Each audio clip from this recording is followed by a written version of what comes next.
But he said, I don't think he could win. I don't think he could win. He's too progressive coming from this state and what he's done in this state to win in any southern state, any red state. I disagreed, but no, this is a progressive African-American owned station, and I'm sure they like you, but he doesn't think you can win. What do you say to that? It's one thing to toss a little casual shade at a politician, but it's a completely different spectacle when someone decides to set them on fire on national TV. And that's exactly what Bill Maher just did to Gavin Newsom. For years, Maher played the role of loyal supporter, defender, and unshakable cheerleader. But that chapter is clearly over, and even he seems tired of the governor's three-ring circus. On his latest show, Maher tore straight into Newsom's record, exposing the mess California has become under his leadership, and this time, he didn't pull a single punch. The takedown was sharp, loud, and impossible to ignore. If you're craving more fiery breakdowns like this, don't forget to hit subscribe and keep the heat coming. Gavin Newsom is the governor of California, home to 12% of all Americans and 50% of all Mexicans.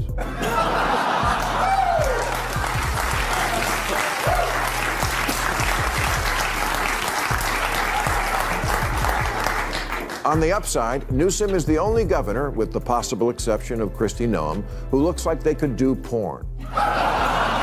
Bill Maher didn't just go after Gavin Newsom. He went there, instantly and without hesitation. He said outright that Newsom's biggest legacy isn't policy, progress, or anything close to leadership. It's that he looks like he belongs in the adult film industry. That wasn't a playful jab. It was a career-rattling hit from someone who once praised him openly. And it completely rewrote the tone of their relationship. Think about it. You're the governor of one of the most powerful states in America, yet the headline next to your name sounds like an X-rated casting call.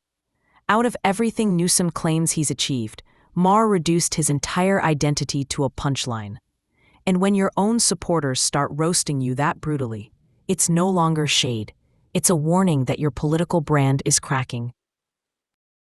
I don't want to say he really wants to be the guy who steps in if the current nominee goes down, but he gets an alert on his phone every time Biden can't think of a word.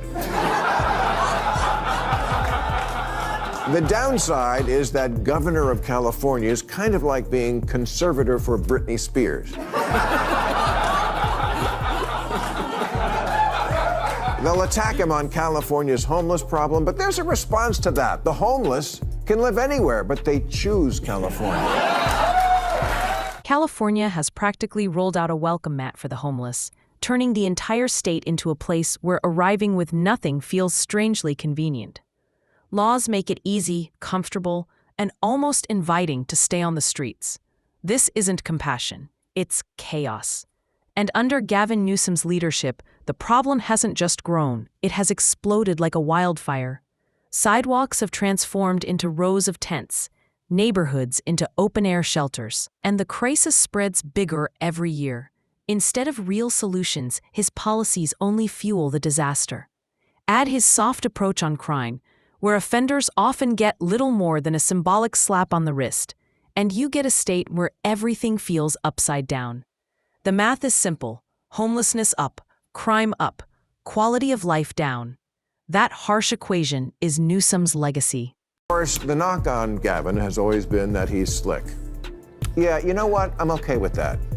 I notice slick is something no one has been accusing Biden of lately. Do you want good at talking or don't you? Newsom is the best communicator in the party with a history of standing up to bullies, and his name lends itself to the best slogan since I Like Ike. I'm having Gavin.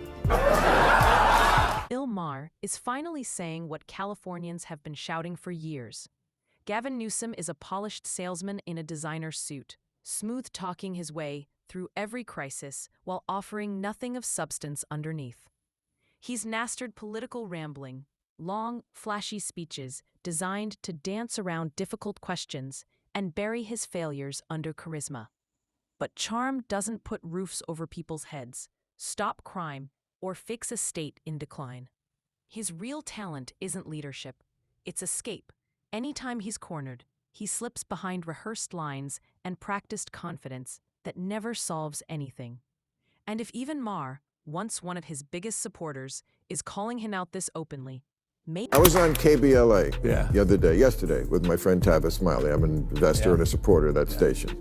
And he said, who do you want for running president? I mentioned, I think you'd be good at the job. Not this year, we know. No, I know. But he said, I don't think he could win. I don't think he could win. He's too progressive coming from this state and what he's done in this state to win in any southern state, any red state. I disagreed, but no, this is a progressive African-American owned station, and I'm sure they like you, but he doesn't think you can win. Anyone with common sense can see that Gavin Newsom has no real shot at becoming president, not after the wreckage he's left behind in California. His record is so disastrous that even the best PR team couldn't cover it up. Residents across the state are openly frustrated watching a once thriving hub of innovation and opportunity slowly morph into a cautionary tale. Companies are fleeing at a staggering rate, hauling jobs and investment out of the state. High-profile figures are leaving too, refusing to endure his risky economic experiments. The middle class is shrinking, the cost of living keeps climbing, and California's exodus is breaking records with no signs of stopping. The most devastating twist? Even many Democrats admit he's gone too far. When your own side thinks you're too radical, your presidential dreams aren't shaky, they're dead. The swing states, there's only 8 of them. Right. Well, I mean, California's an interesting case study, isn't it? It's the size of 21 state populations combined. Yeah. 2/3 of the state is very deeply red. We don't need to be lectured on rural politics or border issues. I mean, in so many ways, these are familiar issues, and the issues of the heartland of the United States are very much a part and parcel of the work we're doing in this state. But look, I understand this notion that you're from the coast, you don't understand those things. You can't talk the language, you're not able to communicate, and you're not able to actually encourage and find that common ground. It's stuff like there's a new law in this. I think we have way too many regulations and laws, as we've talked about. And this one, I think, says if you're a department store with over 500 employees, you have to have a gender-neutral toy department. Yeah. Stuff like Bill Maher hit the target because what's dragging Gavin Newsom down isn't just homelessness or a sinking economy, but an endless wave of woke policies he keeps shoving into every corner of California life. Even as voters grow exhausted with identity politics being injected into everything, he keeps pushing harder. One example stood out. California passed a law forcing toy stores with more than 500 employees to include a gender-neutral section. Maher called it one of the most absurd ideas yet, and he's right. In Newsom's California, kids can't even enjoy toys without making a political statement. Policies like this don't inspire confidence. They make voters roll their eyes and say, yeah, this guy could never be president. Instead of focusing on too much government there. That's an interesting one because the department stores came to us supporting that. And they were the ones making a case for that. They were making a case, they're already moving in that direction. Wanted you to make a law about them? Well, but they supported the legislation. It wasn't legislation that was enacted, that was initiated from my office, but it was legislation that came up with interesting support from the industry itself. But I understand how that's exploited, and good people can disagree. But that's not something we woke up and said, this is a top priority for the state, when we know what the top priorities are: homelessness, housing, the issues of crime, quality of life, and issues related to regulation and taxes, which are all top of mind. That right there is Gavin Newsom's smooth talk in full motion, the classic maneuver every polished politician uses when things are falling apart.